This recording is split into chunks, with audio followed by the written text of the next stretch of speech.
Okay, അപ്പൊ നമുക്ക് layers and composition of അറ്റ്മോസ്ഫിയറിനെ പറ്റിയിട്ട് പഠിക്കാം.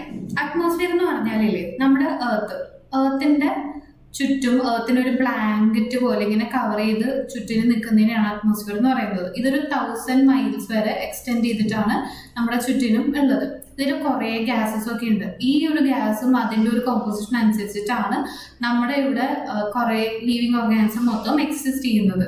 ഓക്കെ, അറ്റ്മോസ്ഫിയർ എന്ന് പറഞ്ഞാൽ അപ്പൊ എന്താണ്? തിക്ക് ഒരു envelope of gas that surrounds the എർത്തിന്റെ ചുറ്റും ഇങ്ങനെ സറൗണ്ട് ചെയ്തിട്ട് നിൽക്കും. 1000 മൈൽസ് വരെ എർത്തിന്റെ സർഫസിന്റെ മുകളിലായിട്ടാണ് ഈ അറ്റ്മോസ്ഫിയർ നിൽക്കുന്നത്.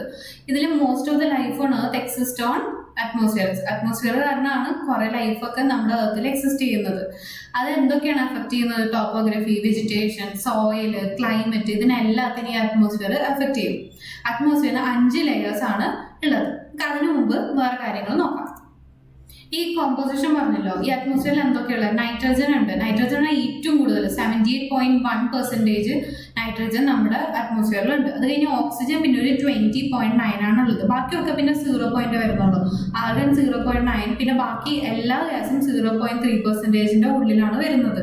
പിന്നെ എയർ പ്രഷറും ഉണ്ടാവും. ഈ ബാക്കിയുള്ള ഗ്യാസ് ഉദ്ദേശിക്കുന്നത് carbon dioxide, helium, krypton, hydrogen, methane, xenon and water vapour. പിന്നെ ഡസ്റ്റും അതേപോലെ തന്നെ ഡസ്റ്റ് പാർട്ടിക്കിൾസും ഒക്കെ നമ്മുടെ അറ്റ്മോസ്ഫിയറിൽ ഉണ്ടാവും.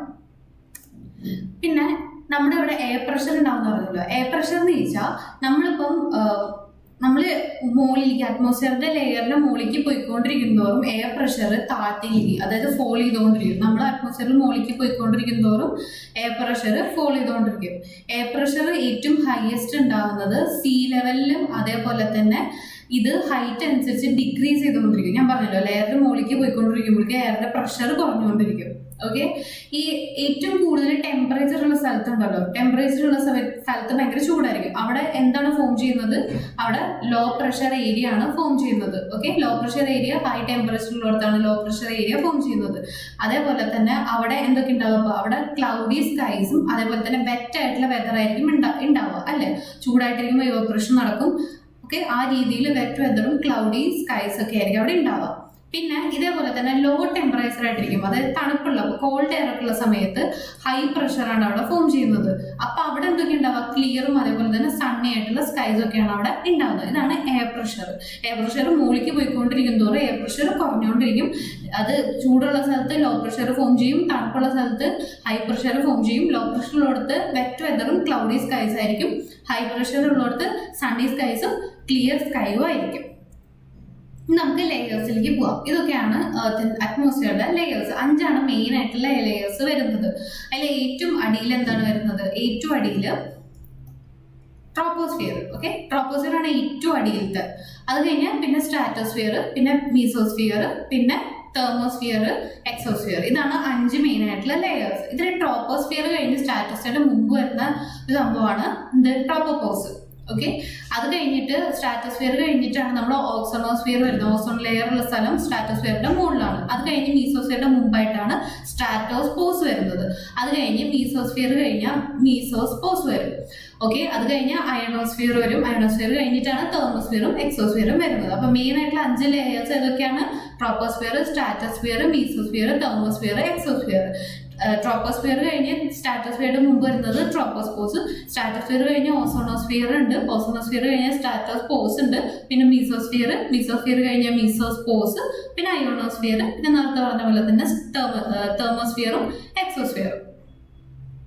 ഇനി ഇതിന്റെ എത്ര വരും നോക്കാം. അതായത് ട്രോപ്പോസ്ഫിയർ വരുന്നത് നമ്മുടെ മുകളിലോട്ട് ഒരു 8 കിലോമീറ്റേഴ്സ് വരെയാണ് ട്രോപ്പോസ്ഫിയർ വരുന്നത്. അത് കഴിഞ്ഞ് സ്ട്രാറ്റോസ്ഫിയർ എന്ന് പറഞ്ഞാൽ 50 കിലോമീറ്റർ വരെ സ്ട്രാറ്റോസ്ഫിയർ വരും.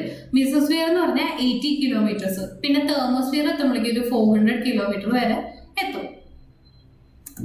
ഇനി നമുക്ക് ഓരോ ലെയേഴ്സിനെ പറ്റിയിട്ട് നമുക്ക് നോക്കാം. ട്രോപ്പോസ്ഫിയർ എന്ന് പറഞ്ഞാൽ ഏറ്റവും അടിയിലത്തെ ലെയർ. ഓക്കെ, ഈ ഒരു ലെയർ ആണ് ശരിക്കും പറഞ്ഞാൽ എർത്തിനെ വാമാക്കി വെക്കുന്നത്, ചൂടായിട്ട് വെക്കുന്നത്.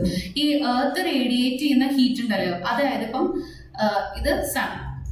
ഓക്കെ, നമ്മുടെ എർത്തിലേക്ക് ഐസൊലേഷൻ വന്നുകൊണ്ടിരിക്കുക. ഐസൊലേഷൻ എന്ന് പറഞ്ഞാൽ സണ്ണിന്റെ ഹീറ്റ് ഇങ്ങനെ വരുമല്ലോ, വന്നിട്ട് ഇതിന്റെ പകുതി ഹാഫ് മാത്രമാണ് നമ്മൾ തിരിച്ച് വിടുന്നത്. ബാക്കി മൊത്തം നമ്മുടെ എർത്തിന്റെ ഉള്ളിൽ തന്നെ ഈ ഒരു ഭാഗത്ത് ഇങ്ങനെ ചുറ്റിക്കിടക്കും.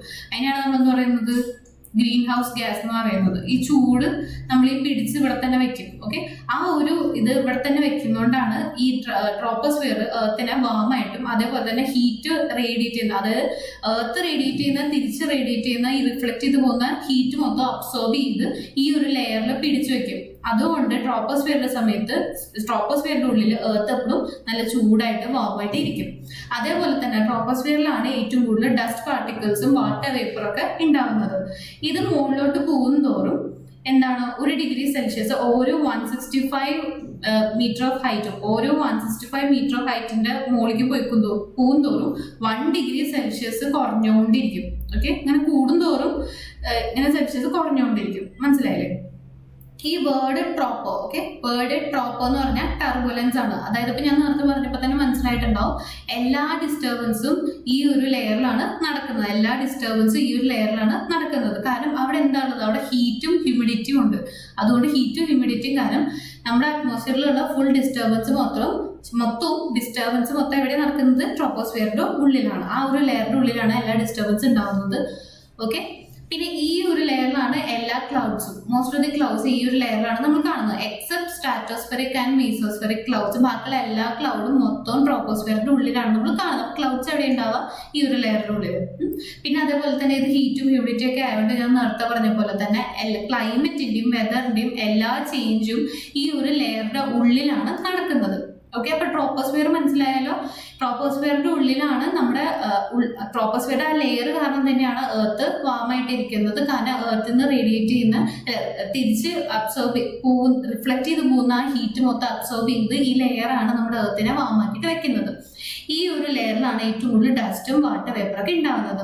ഓരോ 165 മീറ്റർ ഓഫ് ഹൈറ്റ് നമ്മൾ കയറി പോകുന്നതോറും ഓരോ ഡിഗ്രി ഓഫ് സെൽഷ്യസ് കുറഞ്ഞുകൊണ്ടിരിക്കും, ഡ്രോപ്പ് ചെയ്തുകൊണ്ടിരിക്കും. പിന്നെ ഈ ട്രോപ്പോ എന്ന് പറയുന്നത് ടർബുലൻസ് ആണ്. അതായത് എല്ലാ ഡിസ്റ്റർബൻസും ഈ ഒരു ലെയറിന്റെ ഉള്ളിലാണ് നടക്കുന്നത്. കാരണം അവിടെ എന്താ ഉള്ളത്, ഹീറ്റും ഹ്യൂമിഡിറ്റിയും ഉണ്ട്. പിന്നെ എല്ലാ clouds, most of the clouds ഇതിന്റെ ഉള്ളിലാണ്, എക്സെപ്റ്റ് സ്ട്രാറ്റോസ്ഫെറിക് ആൻഡ് മീസോസ്ഫെറിക് ക്ലൗഡ്സ്. പിന്നെ എല്ലാ ക്ലൈമറ്റിന്റെ വെതറിന്റെ എല്ലാ ചേഞ്ചും മൊത്തം നടക്കുന്നത് ഈ ഒരു ലെയറിലാണ്. അതുകൊണ്ട് ട്രോപ്പോസ്ഫിയർ എന്ന് പറഞ്ഞത് ഏറ്റവും ഇമ്പോർട്ടന്റ് ആയിട്ടുള്ള ഒരു ലെയറാണ്. കാരണം നമ്മൾ ജീവിക്കുന്നതും നമ്മുടെ തൊട്ടടുത്തുള്ളതും ആയിട്ടുള്ള ലെയർ ഏതാണ്, ട്രോപ്പോസ്ഫിയർ ആണ്. അടുത്തത് ട്രോപ്പോപോസ്. അതായത് ട്രോപ്പോസ്ഫിയറും സ്ട്രാറ്റോസ്ഫിയറിന്റെയും ഇടയ്ക്ക് വരുന്ന ഒരു സംഭവമാണ് ഈ ട്രോപ്പോപോസ് എന്ന് പറയുന്നത്. ഇവിടെ ഞാൻ പറഞ്ഞല്ലോ, ട്രോപ്പോസ്ഫിയറിന്റെ മുകളിലേക്ക് പോകുന്നതോറും ടെമ്പറേച്ചർ കുറഞ്ഞുകൊണ്ടിരിക്കും. പക്ഷെ ഈ ഒരു ലെയറിൽ കോൺസ്റ്റന്റ് ആണ്. ഇവിടെ ടെമ്പറേച്ചറിന് ഒന്നും പറ്റില്ല, കോൺസ്റ്റന്റ് ആയിട്ടാണ് നിൽക്കുന്നത്. അതുകൊണ്ടാണ് ഇതിനെ ട്രോപ്പോപോസ് എന്ന് പറയുന്നത്. കണ്ടോ, പോസ്. അപ്പൊ ഇവിടെ ടെമ്പറേച്ചർ കോൺസ്റ്റന്റ് ആണ്, അതുകൊണ്ടാണ് ഇതിനെ ട്രോപ്പോപോസ് എന്ന് പറയുന്നത്. ഇത് ഈ ഒരു ലെയർ ആണ് ട്രോപ്പോസ്ഫിയറിനെ സ്ട്രാറ്റോസ്ഫിയറിനെ സെപ്പറേറ്റ് ചെയ്യുന്നത്. ഓക്കെ.